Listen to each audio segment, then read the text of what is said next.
9 ಗಂಟೆಯ ಪ್ರಮುಖ ಸುದ್ದಿ ಪ್ರಜ್ವಲ್ ರೇವಣ್ಣ ಅಶ್ಲೀಲ ವಿಡಿಯೋ ಪ್ರಕರಣಕ್ಕೆ ಸಂಬಂಧಪಟ್ಟಂತೆ ಏನೇನು ಬೆಳವಣಿಗೆ ಆಗ್ತಾ ಇದೆ ಅಂತ ನೋಡ್ತಾ ಹೋದ್ರೆ ಪ್ರಜ್ವಲ್ಗೆ ಮತ್ತೊಂದು ಸಂಕಷ್ಟ ಶುರುವಾಗಿದೆ. ಯಾಕಂದ್ರೆ ಪ್ರಜ್ವಲ್ ವಿರುದ್ಧ ಎರಡನೇ ರೇಪ್ ಕೇಸ್ ಅನ್ನ ದಾಖಲಿಸಿದ್ದಾರೆ ಸಂತ್ರಸ್ತೆ. ಸಿಐಡಿ ಸೈಬರ್ ಸ್ಟೇಷನ್ ನಲ್ಲಿ ಎಫ್ಐಆರ್ ದಾಖಲಿಸಿದೆ ಎಸ್ಐಟಿ. ಪ್ರಜ್ವಲ್ ರೇವಣ್ಣ ಅವರನ್ನ ಆರೋಪಿ ಮಾಡಿ ಎಫ್ಐಆರ್ ದಾಖಲಾಗಿದೆ. 42ನೇ ಎಸಿಎಂಎಂ ಕೋರ್ಟ್ಗೆ ಎಫ್ಐಆರ್ ಪ್ರತಿಯನ್ನ ಎಸ್ಐಟಿ ಕೊಟ್ಟಿದೆ. ಐಪಿಸಿ ಸೆಕ್ಷನ್ 376 2N ಹಾಗೂ 506 354 A1 ಅಡಿ ಕೇಸ್ ದಾಖಲಾಗಿರುವಂತದ್ದು. ಇದು ಕುಣಿಕೆಯನ್ನ ಬಿಗಿ ಮಾಡ್ತಾ ಇದೆ ಸಂಸದನ ಪಾಲಿಗೆ. ಎರಡನೇ ರೇಪ್ ದಾಖಲಾಗಿರುವಂತದ್ದು, ಎರಡನೇ ರೇಪ್ ಕೇಸ್ ದಾಖಲಿಸಿರುವಂತದ್ದು ಸಂತ್ರಸ್ತೆ. ಇದು ಈಗ ಸಂಕಷ್ಟವನ್ನ ಹೆಚ್ಚಿಸ್ತಾ ಇದೆ ಪ್ರಜ್ವಲ್ ಪಾಲಿಗೆ. ಪ್ರಜ್ವಲ್ ರೇವಣ್ಣ ಅವರನ್ನ ಆರೋಪಿ ಮಾಡಿ ಎಫ್ಐಆರ್ ಅನ್ನ ದಾಖಲು ಮಾಡಲಾಗಿದೆ. ಹೀಗಾಗಿ ಮತ್ತೆ ಸಂಸದ ಪ್ರಜ್ವಲ್ಗೆ ಸಂಕಷ್ಟ ಎದುರಾಗ್ತಾ ಇದೆ. 42ನೇ ಎಸಿಎಂಎಂ ಕೋರ್ಟ್ಗೆ ಎಫ್ಐಆರ್ ನ ಪ್ರತಿಯನ್ನ ಎಸ್ಐಟಿಯಿಂದ ನೀಡಲಾಗಿದೆ. ಐಪಿಸಿ ಸೆಕ್ಷನ್ 376 2N 506 354 A1 ಅಡಿ ಕೇಸನ್ನ ದಾಖಲು ಮಾಡಲಾಗಿದೆ. ಈಗ ಪೆನ್ ಡ್ರೈವ್ ನ ಉರುಳು ಈ ರೀತಿಯಾಗಿ ಮತ್ತಷ್ಟು ಕಠಿಣ ಆಗ್ತಾ ಇದೆ ಪ್ರಜ್ವಲ್ ರೇವಣ್ಣಗೆ. ಪ್ರಜ್ವಲ್ ವಿರುದ್ಧ ಎರಡನೇ ರೇಪ್ ಕೇಸ್ ದಾಖಲಾಗಿರೋದು ಇದು ಸಂತ್ರಸ್ತೆಯಿಂದ. ಸಿಐಡಿ ಸೈಬರ್ ಸ್ಟೇಷನ್ ನಲ್ಲಿ ಎಫ್ಐಆರ್ ಅನ್ನ ಈಗ ದಾಖಲಿಸಲಾಗಿದೆ ಎಸ್ಐಟಿಯಿಂದ. 42ನೇ ಎಸಿಎಂಎಂ ಕೋರ್ಟ್ಗೆ ಎಫ್ಐಆರ್ ಪ್ರತಿಯನ್ನ ಎಸ್ಐಟಿ ನೀಡಿದೆ. ಈ ಬಗ್ಗೆ ಡೀಟೇಲ್ಸ್ ಕೊಡ್ತಾರೆ ನಮ್ಮ ಪ್ರತಿನಿಧಿ ರಮೇಶ್ ಈಗ ಸಂಪರ್ಕದಲ್ಲಿದ್ದಾರೆ. ರಮೇಶ್, ಪ್ರಜ್ವಲ್ ರೇವಣ್ಣ ವಿರುದ್ಧ ದಾಖಲಾಗಿರುವಂತಹ ಮತ್ತೊಂದು ಈ ಪ್ರಕರಣ ಏನಿದೆ, ಎರಡನೇ ರೇಪ್ ಕೇಸ್ ವಿಚಾರಕ್ಕೆ ಸಂಬಂಧಪಟ್ಟಂತೆ ಡೀಟೇಲ್ಸ್ ಕೊಡೋದಾದ್ರೆ ಎಲ್ಲಿ ದೂರು ಕೊಟ್ಟಿದ್ದು, ಎಲ್ಲಿ ಪ್ರಕರಣ ಆಗಿದೆ ಅನ್ನೋದ್ರ ಬಗ್ಗೆ ಈಗ ಮಾಹಿತಿಗಳು ಬರ್ತಾ ಇದೆ. ಆ ದೂರಿನಲ್ಲಿ ಏನಿದೆ ಅಂತ? ಪ್ರತಿಮಾ, ಏನು ಹೊಳೆ ನರಸೀಪುರ ಪೊಲೀಸ್ ಠಾಣೆಯಲ್ಲಿ ಒಂದು ಎಫ್ಐಆರ್ನ ದಾಖಲು ಮಾಡಿಕೊಳ್ಳಲಾಗುತ್ತೆ. ಮತ್ತೆ ಆ ಸಂದರ್ಭದಲ್ಲಿ ರಾಜ್ಯ ಸರ್ಕಾರ ಅವರ ವಿರುದ್ಧ ಒಂದು ತನಿಖೆಯನ್ನ ಮಾಡಲಿಕ್ಕೆ ಒಂದು ಎಸ್ಐಟಿಯನ್ನ ರಚನೆ ಮಾಡಲಾಯಿತು. ಎಸ್ಐಟಿ ಒಂದು ತನಿಖೆಯನ್ನು, ಅದರಲ್ಲಿ ವಿಶೇಷವಾಗಿ ಹೊಳೆ ನರಸೀಪುರ ಪ್ರಕರಣದಲ್ಲಿ ವರ್ಗಾವಣೆ ಮಾಡಿಕೊಂಡು ತನಿಖೆಯನ್ನ ಮಾಡ್ತಾ ಹೋಗ್ತಾರೆ. ಒಂದು ಮಾಡ್ತಾ ಹೋದ ಸಂದರ್ಭದಲ್ಲಿ ಯಾವ ವಿಡಿಯೋಗಳು ವೈರಲ್ ಆಗಿದ್ದಾವೆ, ಆ ವೈರಲ್ ಆದಂತಹ ವಿಡಿಯೋದಲ್ಲಿ ಕಂಡು ಬರುವಂತಹ ಮಹಿಳೆಯರನ್ನ ಸಂಪರ್ಕ ಮಾಡಿ ಒಂದಷ್ಟು ಮಾಹಿತಿಯನ್ನು ಪಡ್ಕೊಳ್ಳುವಂತಹ ಪ್ರಯತ್ನಗಳನ್ನ ಮಾಡ್ತು ಎಸ್ಐಟಿ. ಆದ್ರೆ ಯಾರ್ಯಾರಿದ್ದಾರೆ ಇದರಲ್ಲಿ ಯಾರಾದ್ರೂ ತಮ್ಮ ಮೇಲೆ ದೌರ್ಜನ್ಯವನ್ನು ಎಸೆದಿದ್ದಾರೆ ಅನ್ನುವಂಥ ಒಂದು ಹೇಳಿಕೆಯನ್ನು ಕೊಡುವಂಥವ್ರಿದ್ರೆ ಎಸ್ಐಟಿ ಮುಂದೆ ಬನ್ನಿ ಅಂತೇಳಿ ಅವ್ರನ್ನ ಅಪ್ರೋಚ್ ಮಾಡುವಂಥ ಕೆಲಸಗಳಾಯಿತು. ಕೆಲವರು ನಾವು ಎಸ್ಐಟಿ ಮುಂದೆ ಬರೋದಿಲ್ಲ ಅನ್ನುವಂಥದ್ದನ್ನ ಹೇಳಿಕೆಯನ್ನು ಕೊಟ್ಟು ತಮ್ಮ ಮಾನ ಮರ್ಯಾದೆ ಹಾಳಾಗುತ್ತೆ, ನಮ್ಮನ್ನು ಬಿಟ್ಬಿಡಿ ಅನ್ನೋದಾದ್ರೆ, ಆದರೆ ಕೆಲವು ಸಂತ್ರಸ್ತೆಯರು ಎಸ್ಐಟಿ ಮುಂದೆ ಅಂದ್ರೆ ಹೇಳಿಕೆಯನ್ನು ಕೊಡಲಿಕ್ಕೆ ಧೈರ್ಯವಾಗಿ ಮುಂದೆ ಬರ್ತಾರೆ. ಮುಂದಿನ ಸಂದರ್ಭದಲ್ಲಿ ಅವರು ಕೊಟ್ಟಂತ ಹೇಳಿಕೆಗಳು, ಯಾಕಂದ್ರೆ ಹೊಳೆ ನರಸೀಪುರ ಪ್ರಕರಣದಲ್ಲಿ ಏನು ಕೇವಲ ನಮ್ಮ ಜೊತೆಗೆ ರೇವಣ್ಣ ಮತ್ತೆ ಪ್ರಜ್ವಲ್ ರೇವಣ್ಣ ಅವರು ಮಿಸ್ಬಿಹೇವ್ ಮಾಡಿದ್ರು, ಲೈಂಗಿಕ ಕ್ರಿಯೆಗೆ ನಮ್ಮನ್ನ ಪ್ರಚೋದನೆ ಮಾಡುವ ಅವ್ರನ್ನ ನಮ್ಮನ್ನ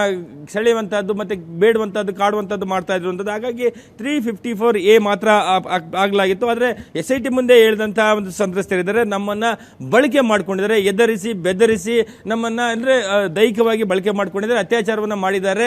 ಸೊ ಅದೆಲ್ಲವೂ ಕೂಡ ಅತ್ಯಾಚಾರ ಹಿನ್ನೆಲೆಯಲ್ಲಿ ಅವರ ವಿರುದ್ಧ ಕ್ರಮ ಆಗಬೇಕು ಅಂತೇಳಿ ಮಾಹಿತಿಯನ್ನು ಕೊಡ್ತಾರೆ. ಪೊಲೀಸರ ಮುಂದೆ ಕೊಡುವಂತ ಹೇಳಿಕೆ CRPC 161 ಅಡಿ ಹೇಳಿಕೆಯನ್ನ ಕೊಡ್ತಾರೆ. ಆ ಒಂದು ಹೇಳಿಕೆಯನ್ನು ಇಟ್ಟುಕೊಂಡು ಅದೇ ಹೇಳಿಕೆಯನ್ನ ಪರಿಗಣಿಸಿ ಬೆಂಗಳೂರಿನ CID ಸೈಬರ್ ಸೆಲ್ ನಲ್ಲಿ ಒಂದು ಎಫ್ಐಆರ್ ನ ಕೂಡ ಮಾಡ್ಕೊಂಡಿರುವಂತದ್ದು. ಆ ಒಂದು ಎಫ್ಐಆರ್ ನಲ್ಲಿ ಸಂಪೂರ್ಣ ಅಂದ್ರೆ ಎಫ್ಐಆರ್ ನಲ್ಲಿ ಜಿಸ್ಟ್ ಏನಿದೆ ಅನ್ನುವಂಥದ್ದನ್ನ ಎಸ್ಐಟಿ ಬಿಟ್ಕೊಡ್ತಾ ಇಲ್ಲ. ಆದ್ರೆ ಎಫ್ಐಆರ್ ಪ್ರತಿಯನ್ನ ಜನಪ್ರತಿನಿಧಿಗಳ ವಿಶೇಷ ನ್ಯಾಯಾಲಯ ಅಂದ್ರೆ SMM 42ಗೆ ಈಗ ಸಲ್ಲಿಕೆ ಮಾಡಿರುವಂತದ್ದು ಮತ್ತೆ ಕೋರ್ಟ್ ನಲ್ಲಿ ಸಿಗ್ತಾ ಇರುವಂತಹ ಒಂದಷ್ಟು ಅಧಿಕೃತ ಮಾಹಿತಿಯ ಆಧರಿಸಿ ಅವರ ವಿರುದ್ಧ ಒಂದು ಎಫ್ಐಆರ್ ದಾಖಲಾಗಿದೆ. ಅದರಲ್ಲಿ 376 ಕ್ಲಾಸ್ 2N ಅನ್ನುವಂಥದ್ದು, ಅಂದ್ರೆ ಅಲ್ಲಿ ಒಬ್ಬ ಪಬ್ಲಿಕ್ ಸರ್ವೆಂಟ್ ತಮ್ಮ ಅಧೀನದಲ್ಲಿ ಬರುವಂತಹ ತಮ್ಮ ಸುತ್ತಮುತ್ತ ಇರುವಂತವ್ರನ್ನ ಅಧಿಕಾರವನ್ನು ದುರ್ಬಳಕೆ ಮಾಡಿಕೊಂಡು ಎದರಿಸಿ ಬೆದರಿಸಿ ಅವರ ತಮ್ಮ ಪ್ರಭಾವವನ್ನು ಬಳಕೆ ಮಾಡಿಕೊಂಡು ತಮ್ಮನ್ನು ದೈಹಿಕವಾಗಿ ಬಳಕೆ ಮಾಡ್ಕೊಂಡಿದ್ದಾರೆ ಅನ್ನುವಂಥದ್ದು, ಮತ್ತೆ ಜೀವ ಬೆದರಿಕೆ 506 ಜೀವ ಬೆದರಿಕೆ ಹಾಕಿದ್ದಾರೆ ಅನ್ನುವಂಥದ್ದು, ಮತ್ತೊಂದು ಕಡೆ ಲೈಂಗಿಕ ದೌರ್ಜನ್ಯ ಎಸಗಿದ್ದಾರೆ, ಮತ್ತೆ ITA ಆಕ್ಟ್ ನ ಕೆಲ ಸೆಕ್ಷನ್ಗಳನ್ನ ಆಧರಿಸಿ ಎಫ್ಐಆರ್ ನ ಮಾಡಿರುವಂಥದ್ದು. ಅದನ್ನ ಈಗಾಗಲೇ ಕೋರ್ಟ್ಗೆ ಕೊಡಲಾಗಿದೆ. ಕೋರ್ಟ್ ತನಿಖೆಗೆ ಅದನ್ನು ಸೂಚನೆಯನ್ನು ಕೂಡ ಕೊಟ್ಟಿರುವಂಥದ್ದು. ಹಾಗಾಗಿ ಪ್ರಜ್ವಲ್ ರೇವಣ್ಣಗೆ ಎಲ್ಲ ಒಂದ್ ಕಡೆ ಎರಡನೇ ಪ್ರಕರಣ ಕೂಡ ತುಂಬಾ ಗಂಭೀರವಾಗುತ್ತೆ. ಅಂದ್ರೆ ಹೊಳೆ ನರಸೀಪುರ ಪ್ರಕರಣ ದಾಖಲಾದ ನಂತರ ಅವರು ವಿದೇಶಕ್ಕೆ ಹೋಗ್ತಾರೆ, ಅಲ್ಲಿದ್ದುಕೊಂಡೇ ವಿಚಾರಣೆಗೆ ಬರ್ತೇನೆ, ಟೈಮ್ ಕೊಡಿ ಅನ್ನುವಂಥದ್ದು, ವಕೀಲರನ್ನ ಕಳಿಸುವಂತದ್ದು, ಟ್ವೀಟ್ ಮಾಡುವಂತದ್ದು, ಇದೆಲ್ಲವೂ ಮಾಡಲಾಯಿತು. ಆದ್ರೆ ಈಗ ಯಾವಾಗ ಹೊಳೆ ನರಸೀಪುರ ಎಫ್ಐಆರ್ಗೆ 376 ಆಡ್ ಮಾಡಲಾಯಿತು, ಮತ್ತೆ CIDಯಲ್ಲಿ ಮತ್ತೊಂದು ಎಫ್ಐಆರ್ ದಾಖಲಾಯಿತು. ಇದು ನಿಜಕ್ಕೂ ಪ್ರಜ್ವಲ್ ರೇವಣ್ಣಗೆ ಒಂದು ದೊಡ್ಡ ಮಟ್ಟದ ಉರುಳಾಗುತ್ತೆ. ಮತ್ತೆ ಈ ಎಲ್ಲ ಸೆಕ್ಷನ್ಗಳನ್ನು ಹಾಕಿ ತನಿಖೆಯನ್ನು ಪಡೆದುಕೊಳ್ತೀವಿ.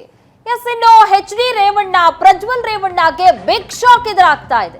ಅಪ್ಪ ಮಗನಿಗೆ ಎದುರಾಯಿತು ಪೆನ್ ಡ್ರೈವ್ ಮಹಾ ಸಂಕಷ್ಟ. ಅಪ್ಪ ಮಗನಿಗೆ ಬಿಗಿ ಆಗ್ತಾ ಇದೆ ಪೆನ್ ಡ್ರೈವ್ ಉರುಳು. ನಿರೀಕ್ಷಣಾ ಜಾಮೀನಿಗೆ ಅರ್ಜಿಯನ್ನ ಸಲ್ಲಿಕೆ ಮಾಡಿದ್ರು. ಇವತ್ತು ಹೊರಬೀಳುತ್ತೆ ರೇವಣ್ಣ ಜಾಮೀನಿನ ಭವಿಷ್ಯ. ಜನಪ್ರತಿನಿಧಿಗಳ ಕೋರ್ಟ್ನಲ್ಲಿ ರೇವಣ್ಣ ಅರ್ಜಿಯ ವಿಚಾರಣೆಗೆ ಬರಲಿದೆ. ನಿರೀಕ್ಷಣಾ ಜಾಮೀನಿನ ಅರ್ಜಿ ವಿಚಾರಣೆ ಇವತ್ತಾಗತ್ತೆ. ಎಚ್.ಡಿ. ರೇವಣ್ಣ ಅವರು ಸಲ್ಲಿಕೆ ಮಾಡಿದಂತಹ ನಿರೀಕ್ಷಣಾ ಜಾಮೀನಿನ ಭವಿಷ್ಯ ಇವತ್ತು ನಿರ್ಧಾರ ಆಗುತ್ತೆ. ಜನಪ್ರತಿನಿಧಿಗಳ ಕೋರ್ಟ್ನಲ್ಲಿ ರೇವಣ್ಣ ಅರ್ಜಿ ವಿಚಾರಣೆ ನಡೆಯಲಿದೆ. ನಿನ್ನೆ ರೇವಣ್ಣ ಪರ ವಕೀಲರು ಮಾತನಾಡಿದ್ದಾರೆ. ಇವತ್ತು ಜನಪ್ರತಿನಿಧಿಗಳ ಕೋರ್ಟ್ನಲ್ಲಿ ಹಾಗಾದ್ರೆ ಏನಾಗುತ್ತೆ? ಮಧ್ಯಂತರ ಜಾಮೀನನ್ನ ನೀಡುವಂತಹ ಸಾಧ್ಯತೆ ಇದೆಯಾ? ಆಕ್ಷೇಪಣೆಯನ್ನ ಸಲ್ಲಿಸುವುದಕ್ಕೆ ಎಸ್ಐಟಿ ಸಹ ಸಿದ್ಧತೆಯನ್ನ ಮಾಡಿಕೊಂಡಿದೆ. ಇವತ್ತು ವಿಚಾರಣೆಗೆ ಕಾಲಾವಕಾಶವನ್ನ ಕೊಡಲಾಗಿದೆ. ಎಚ್.ಡಿ. ರೇವಣ್ಣ ಪರ ವಕೀಲರು ನಿನ್ನೆ ವಾದವನ್ನ ಮಂಡಿಸಿದ್ರು. ಮಾಜಿ ಸಚಿವ ರೇವಣ್ಣಗೆ ಈಗ ಡವಡವ ಶುರುವಾಗಿದೆ. ವಿಚಾರಣೆ ಇಂದಿಗೆ ಮುಂದೂಡಿಕೆ ಮಾಡಲಾಗಿತ್ತು ಜನಪ್ರತಿನಿಧಿ ಕೋರ್ಟ್ನಿಂದ. ಎಚ್.ಡಿ. ರೇವಣ್ಣ ಪರ ವಕೀಲ ಮೂರ್ತಿ ಡಿ ನಾಯಕ್ ವಾದ ಮಂಡಿಸಿದ್ರು. ಇವತ್ತಿಗೆ ತೀರ್ಪನ್ನ ಕಾಯ್ದಿರಿಸಲಾಗಿದೆ. ಹಾಗಾದ್ರೆ ನಿರೀಕ್ಷಣಾ ಜಾಮೀನು ಸಿಗುತ್ತಾ?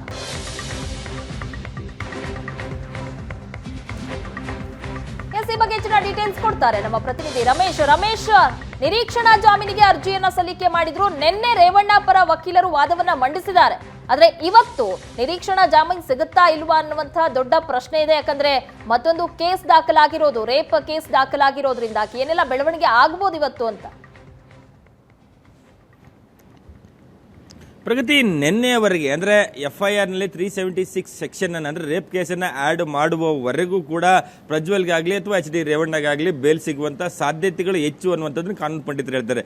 ಯಾವಾಗ 376 ಸೆಕ್ಷನ್ ಅನ್ನು ಆ್ಯಡ್ ಮಾಡಿದ ನಂತರ ಈ ಒಂದು ಕುಟುಂಬಕ್ಕೆ, ಅದರಲ್ಲಿ ಅಪ್ಪ ಮಗನಿಗೆ ಒಂದಷ್ಟು ಸಂಕಷ್ಟ ಎದುರಾಗಿದೆ ಅನ್ನುವಂಥದ್ದು ಮೇಲ್ನೋಟಿಗೆ ಕಂಡು ಬರ್ತಾ ಇರುವಂಥದ್ದು, ಜಾಮೀನು ಸಿಗುವಂಥದ್ದು ಅಷ್ಟು ಸುಲಭದ ಮಾತಲ್ಲ ಅನ್ನುವಂಥ ಒಂದಷ್ಟು ಮಾಹಿತಿಗಳು ಕೂಡ ಕೇಳಿ ಬರ್ತಾ ಇರುವಂಥದ್ದು. ಅಂದರೆ ಹೊಳೆನರಸೀಪುರ FIR ನಲ್ಲಿ ಏನು ಕೇವಲ ಲೈಂಗಿಕ ದೌರ್ಜನ್ಯ, ಬೆದರಿಕೆ ಈ ಸೆಕ್ಷನ್ಗಳಿದ್ದರಿಂದ ಅದರಲ್ಲಿ ಏನು ಬೇಲನ್ನು ಸಿಗುವಂತ ಸಾಧ್ಯತೆಗಳಿದ್ದು. ಮತ್ತೆ ಜಡ್ಜ್ ಗಜಾನನ ಭಟ್ ಅವರು ಕೂಡ ಒಂದು ಮಾತಾಡ್ತಾರೆ, ಈ FIR ನಲ್ಲಿ ಇರುವಂತಹ ಎಲ್ಲ ಸೆಕ್ಷನ್ಗಳು ಬೇಲ್ ಸೆಕ್ಷನ್ಸ್ ಇದೆ, ನಿಮ್ಮನ್ನು ಅರೆಸ್ಟ್ ಮಾಡಲಿಕ್ಕೆ ಸಾಧ್ಯತೆಗಳು ಕಡಿಮೆ ಇದೆ, ಯಾಕೆ ನೀವು ವಿಚಾರಣೆ ಮುಂದೆ ಹೋಗಬಾರ್ದು ಅನ್ನುವಂತ ಪ್ರಶ್ನೆಯನ್ನೇ ಕೇಳುವಂತದ್ದು ನೋಡಿದ್ರೆ ಅಲ್ಲಿಯವರೆಗೆ ಅವರಿಗೆ ತುಂಬಾ ಏನೋ ಅಂತ ದೊಡ್ಡ ಸಂಕಷ್ಟಗಳು, ಜೈಲಿಗೆ ಹೋಗುವಂತದ್ದು ಅಥವಾ ಕಂಬಿ ಹಿಂದೆ ಸರಿಯುವಂತಹ ಸಾಧ್ಯತೆಗಳು ತೀರಾ ಕಡಿಮೆ ಇತ್ತು. ಯಾವಾಗ SIT ಅಧಿಕಾರಿಗಳು ಮಾಹಿತಿಯನ್ನು ಕಲೆ ಹಾಕಿ ರೇಪ್ ಕೇಸನ್ನು ಹಾಕ್ತಾರೆ, ಆವಾಗ ನಿಜಕ್ಕೂ ಎಚ್.ಡಿ. ರೇವಣ್ಣಗೆ ಮತ್ತೆ ಪ್ರಜ್ವಲ್ ರೇವಣ್ಣಗೆ ಸಂಕಷ್ಟ ಎದುರಾಗಿರುವಂತದ್ದು. ಮತ್ತೆ ಅದೇ ರೇವಣ್ಣ ಪರ ವಕೀಲರೇ ಕೋರ್ಟ್ ಮುಂದೆ ಒಂದು ಅಡ್ಮಿಟ್ ಮಾಡಿಕೊಂಡ ರೀತಿ ಈಗಾಗಲೇ SIT ಅವರು 376 ಅನ್ನು ಹಾಕ್ಲಿಕ್ಕೆ ಒಂದು ಮನವಿಯನ್ನ ಮಾಡಿದ್ದಾರೆ ಅನ್ನುವಂಥದ್ದು. ಆ ಹಂತದಲ್ಲಿ ಮನವಿಯನ್ನ ಮಾಡಿದ್ರು. ಅದಾದ ನಂತರ ಅದಕ್ಕೆ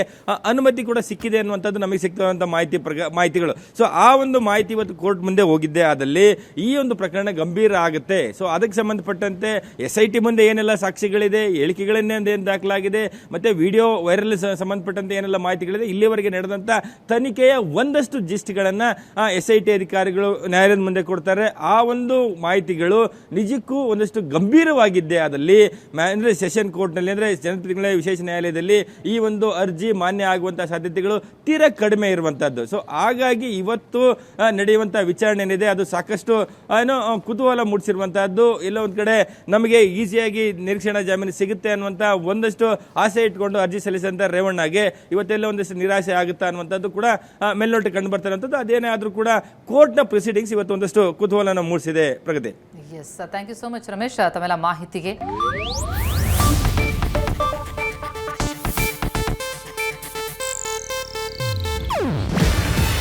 ಇದು ಏಷ್ಯಾನೆಟ್ ನ್ಯೂಸ್ ನೆಟ್ವರ್ಕ್ ಪ್ರಸ್ತುತಿ. ನೀವು ನೋಡ್ತಿದ್ದೀರಾ ಏಷ್ಯಾನೆಟ್ ಸುವರ್ಣ ನ್ಯೂಸ್.